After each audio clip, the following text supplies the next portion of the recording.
One of the nation's biggest resources projects is set to go ahead, with Chevron giving the final investment approval for the $29 billion Wheatstone LNG development in Western Australia's Pilbara region.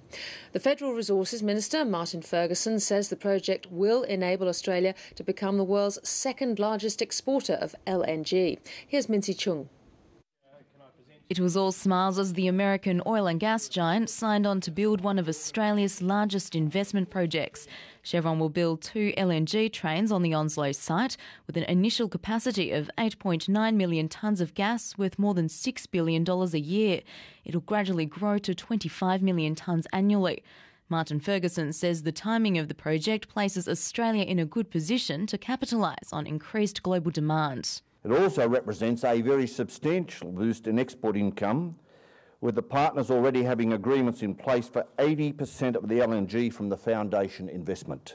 Those include long-term supply deals with Asian customers such as Japanese power companies TEPCO and Kyushu Electric. The Wheatstone approval is good news for WA and provided the Premier with the opportunity to remind Mr Ferguson where the nation's wealth was coming from. He hit out at the federal government's proposed mining tax and GST distribution. The project will generate huge revenues, Martin, for the federal government. A little bit of change will come the way of the state, but we will work together. 6,500 jobs are expected to be created at the peak of construction. Chevron has promised local industry will benefit.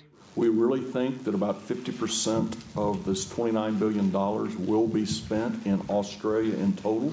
The state government will also invest more than $250 million on improving infrastructure in Onslow, with the population of the town expected to treble to 2,000 in 5 years.